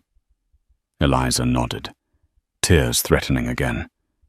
"Yes. I need them right now." Later that afternoon, while Joshua took calls in another room, Eliza scrolled through her phone. She noticed an email with the subject line, "You need to see this." The sender was unknown, a cryptic address. She opened it hesitantly. Attached was a PDF labeled Hamilton Merger Confidential. Her heart raced. She tapped it, revealing pages of financial documents, email transcripts, and legal correspondences. It looked like evidence of wrongdoing internal communications that suggested Hamilton Global Holdings and its potential partners were engaged in questionable practices. Some lines mentioned bribes to foreign officials, others indicated accounts in offshore tax havens. Eliza's mind spun. Was this real? Who sent it, and why send it to her? She scrolled further and found references to Nick's involvement. It seemed he might have discovered these shady dealings and was resisting them. If he refused, his father's entire plan for the merger could collapse. Could this be why Nick had stormed out? Was he being blackmailed by his own father to keep quiet, to finalize the merger? Despite potential illegalities, Eliza felt sick. If this information was legitimate, it explained the swirling rumors. Perhaps Charles Hamilton suspected Eliza would blow the whistle given her background in non-profit legal work and her investigative streak. Just as Eliza was about to show Joshua the documents, her phone rang. The caller ID displayed Charles Hamilton III. Anxiety flared in her chest, but she answered. Charles's voice was controlled but cold. "Eliza, I'd advise you not to speak to the press. The situation is delicate. We wouldn't want you to misrepresent the family." Eliza's frustration boiled. "I haven't said a thing. But maybe you can tell me where Nick is." He paused.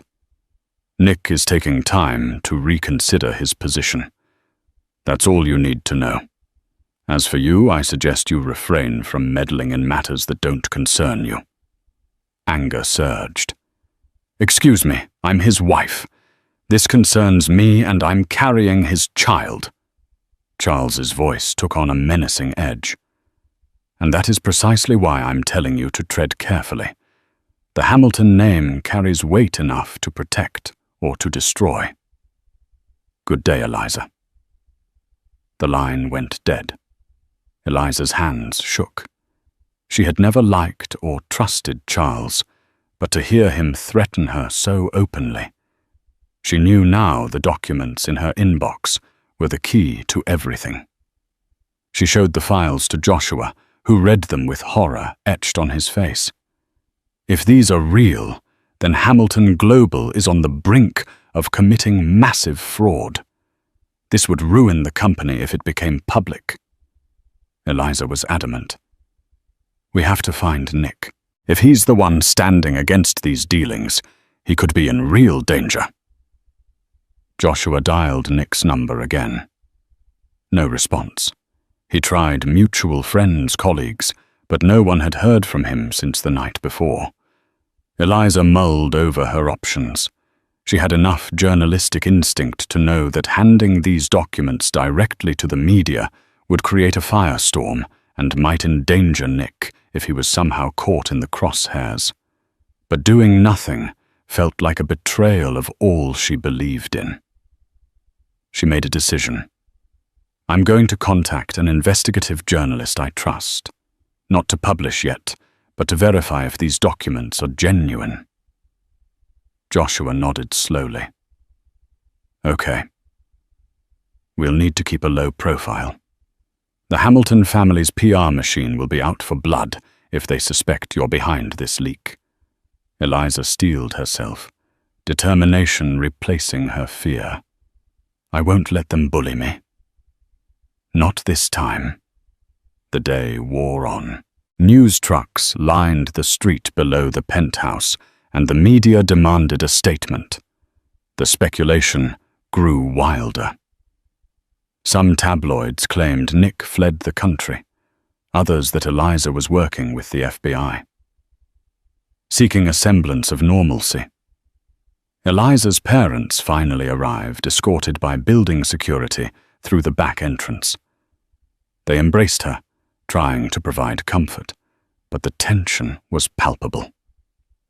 She made a few calls to her journalist acquaintance, Sarah Blake, an old college friend who now worked for a reputable newspaper. Sarah agreed to meet discreetly at a nearby cafe that evening, away from paparazzi.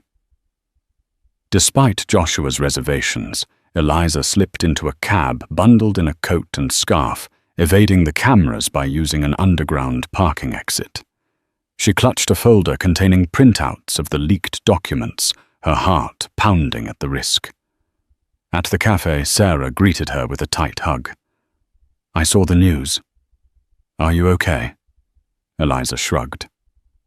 "Not really, but there's something bigger happening here. I need your help verifying these files." Sarah's eyes widened as Eliza laid out the documents. She listened intently, scribbling notes. "This is huge, Eliza. If these are authentic, it implicates not just Hamilton Global, but major international players. You realize what kind of storm this could create?" Eliza exhaled. "Yes. That's why I need to be sure. My husband is missing.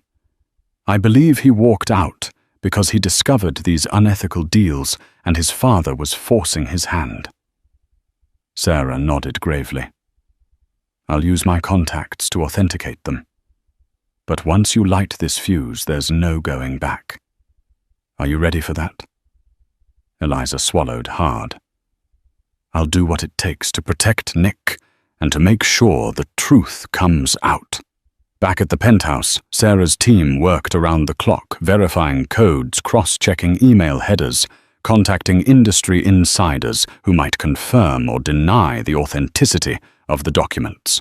By the next morning, Sarah sent Eliza a secure message. "These are real. We have multiple confirmations. The scandal could break wide open." That same morning, Eliza received a text from an unknown number. "Nick is safe. If you want to see him, come to 30445 West 57th St. Parking, Level B, at 11 p.m. Alone." Eliza's heart soared with hope. But fear soon crept in. Was this a trap? She read the text to Joshua. He frowned. "That's a secluded parking garage near the old Midtown offices. It could be a setup. But if it really is Nick..." Eliza thought of her baby, her love for Nick, and the vow she made to stand by him. "I'm going. I have to." At 10:45 p.m., Eliza discreetly left the penthouse, ignoring reporters clamoring at the front. She called an Uber, instructing the driver to drop her off a block away from the address. Adrenaline coursed through her veins. She arrived at the dimly lit parking garage. The guard at the booth barely looked up from his phone as she entered on foot. Rows of parked cars stretched into the shadows. A tall figure stepped out from behind a concrete pillar. Eliza recognized him in an instant. Nick. She breathed, tears rushing to her eyes. He looked disheveled, dark circles under his eyes, as if he hadn't slept. But he was there, alive, real. They rushed into each other's arms. For a moment, neither spoke, just clung to the other in desperate relief. Finally, Nick pulled back. "Eliza, I'm so sorry. I couldn't stay. I discovered things about the merger. Terrible illegal things. My father expects me to go along with it. When I refused, he threatened me. Threatened us." Eliza blinked back tears. I know. I've seen the documents. Nick, you should have told me. He sighed. I didn't want to drag you into this mess, but it looks like it's too late. She held his face in her hands. We're in this together. Whatever your father is planning, whatever Hamilton Global is doing, it can't continue. Nick nodded, tears glistening in his eyes. I want to expose them. I want to do the right thing. But I'm afraid of what my father will do to you, to our child. Eliza's voice firmed. We won't hide. I've already reached out to a journalist. The story is being verified. Nick's eyes widened, a flicker of hope mixed with worry. If we go public, it could bring down everything. My family's empire, our fortune. We'll be targets. She squeezed his hand. I don't care about the money. I care about us, and about raising our child without a dark cloud of corruption hanging over our heads. Nick let out a shaky breath, pulling her into another embrace. Then we do it. Together. The wind howled through Manhattan's canyons like a warning. But inside the quiet offices of the Journal, the storm had already broken. Just before noon, the headline dropped Hamilton Global's secret network bribes shell companies and a family divided. The article was front-page top-fold. Sarah Blake's team had verified every line, every document Eliza had brought to her. Nick had provided further testimony, encrypted emails, files, internal communications that traced a web of corruption tied to Hamilton Global Holdings, foreign officials, and multinational banks. The proof was irrefutable, and the world took notice. Within hours, major news outlets picked up the story. Cable networks broke into regular programming. Stock tickers flashed red as Hamilton Global's valuation plunged by billions. Government agencies announced formal investigations.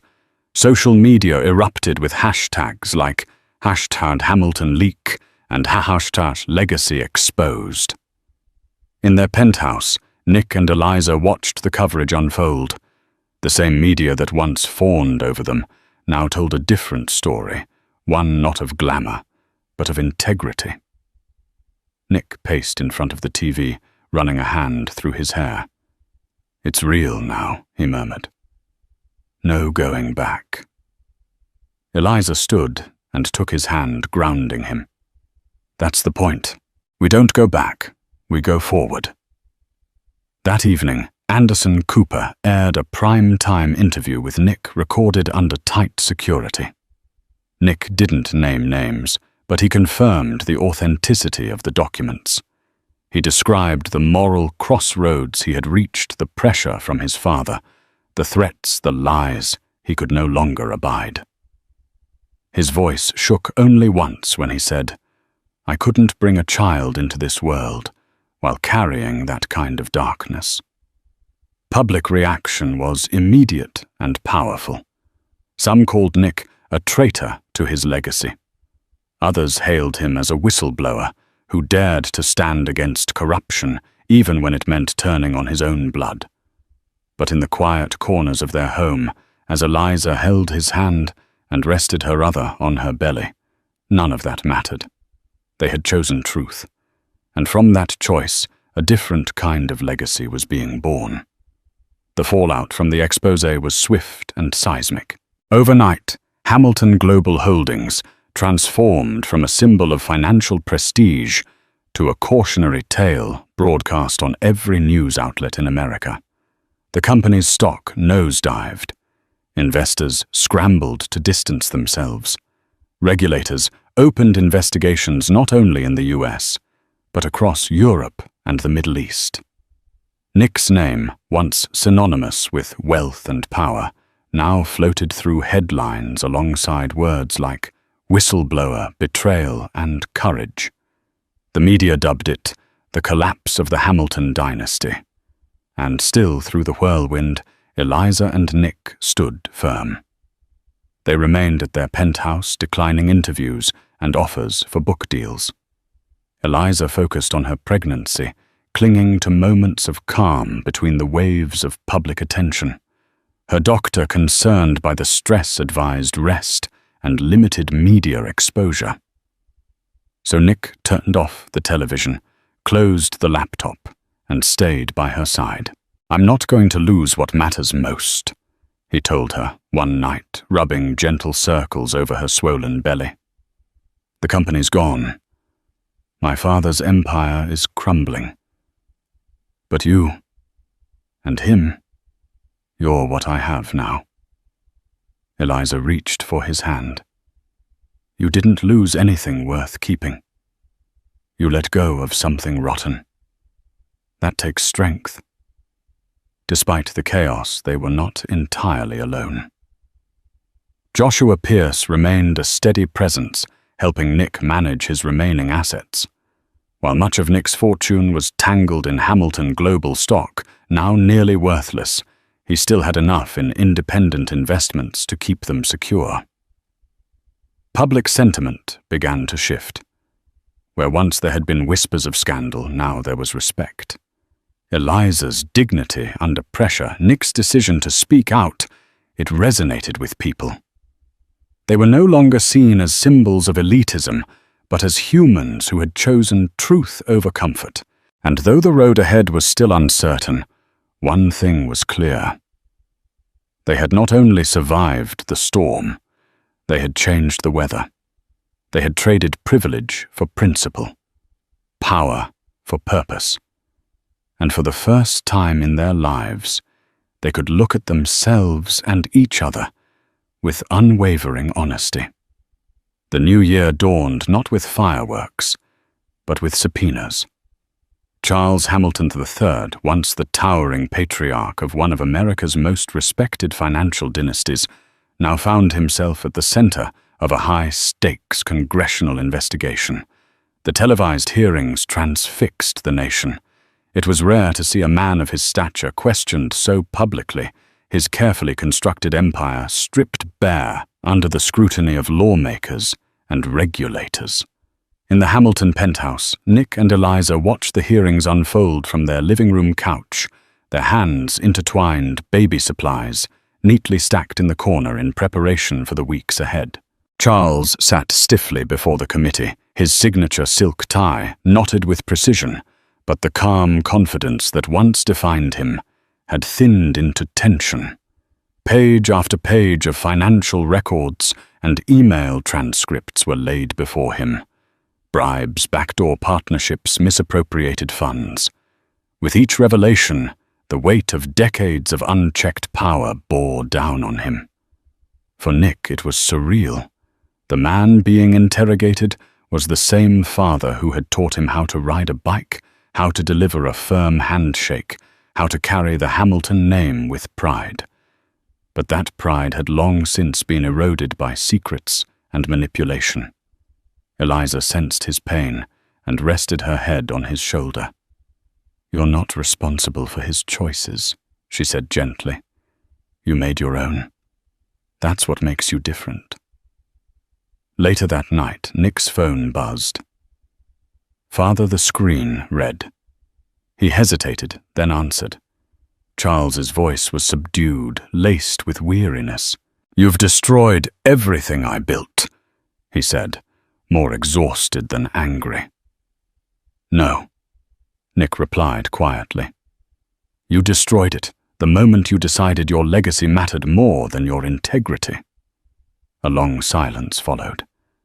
Then Charles whispered, "Take care of that child. Be better than I was." The line disconnected. Nick stared at the screen, his reflection barely visible in the darkened glass. Eliza moved closer, wrapping her arms around him. And in that quiet moment, the final thread between father and son fell away, not with rage, but with resignation. The old world was gone, and a new one, however uncertain, had begun. Winter still clung to the city, its snow-crusted sidewalks and steel-grey skies, a stark backdrop for what would become the most transformative day of Eliza and Nick's lives. It began quietly just after dawn. Eliza stirred in bed, a dull cramp spreading through her lower back. At first she thought it was nothing, just another ache in the long stretch of late pregnancy. But minutes later the discomfort returned, sharper this time, and closer together. Her breath caught. She placed a hand on her belly, now round and firm. "Not yet," she whispered. "It's too early." Nick, who had been dozing in a nearby armchair after a late-night phone call with a legal team, jolted awake when she called his name. "The baby's coming," she said, voice shaking but steady. Within minutes they were racing through Manhattan in a black SUV, sirens in the distance and headlights slicing through the misty morning. The world outside felt like it was holding its breath. For Nick, every red light felt like an eternity. For Eliza, time blurred as pain and anticipation mingled in waves. They arrived at the hospital just after sunrise. The nurses acted quickly, guiding Eliza through intake as Nick clutched her hand, whispering encouragement between clenched jaws. Labor was swift, too swift. The baby was coming a month early, and there was no time to prepare mentally or emotionally. It was raw and real. Eliza pushed through the fear, her thoughts fixed on the tiny life inside her. And then he arrived. Their son. Small, pink, wailing with strength that belied his early arrival.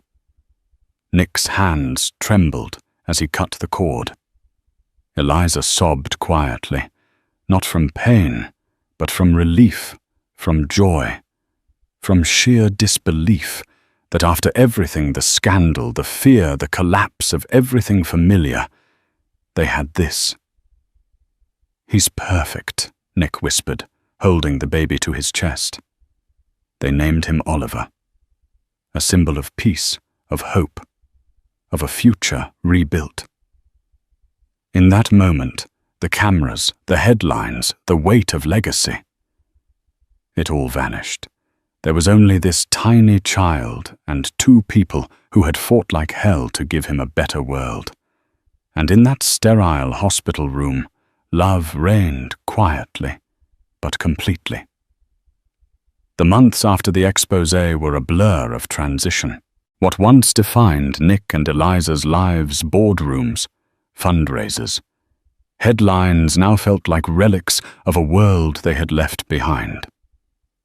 The Hamilton name no longer graced the covers of financial magazines as a symbol of power, but it was still present, whispered now in conversations about justice, courage, and corporate accountability.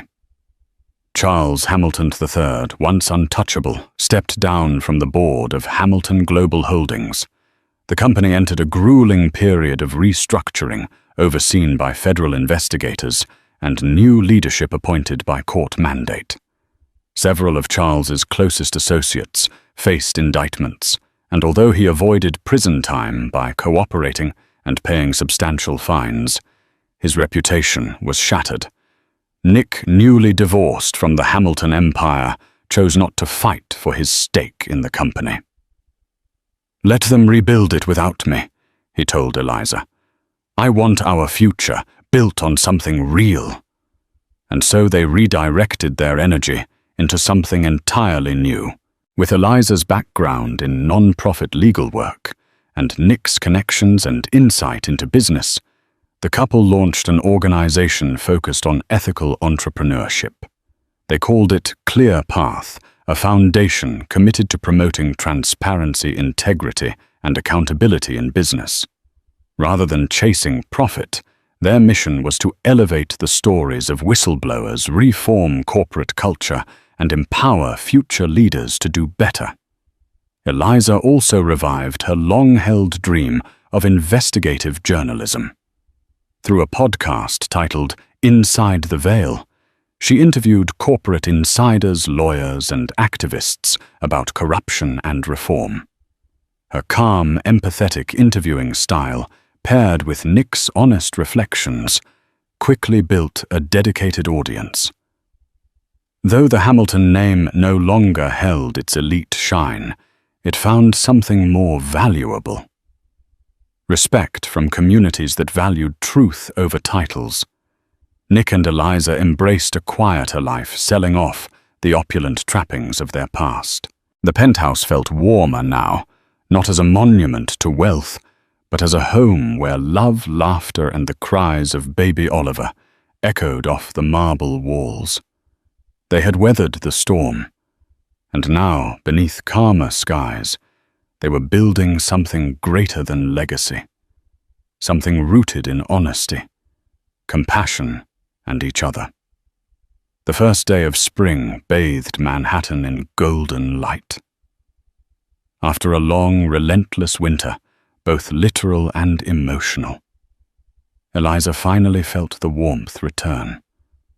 On their balcony, overlooking the soft green of Central Park, Nick sat cradling their baby son Oliver against his chest.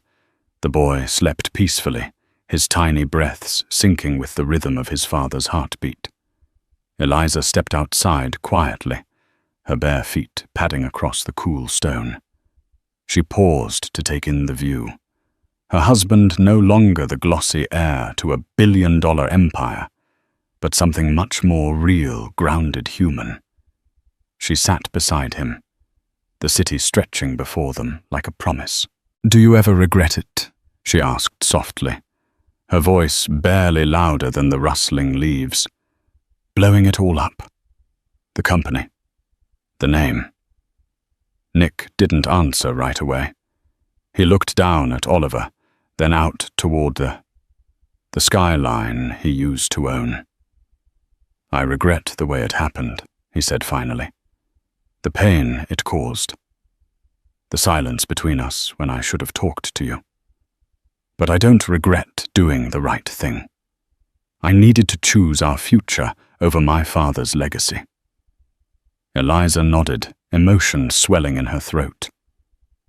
"You chose truth over power," she whispered. "And somehow, through all of it, we still found each other."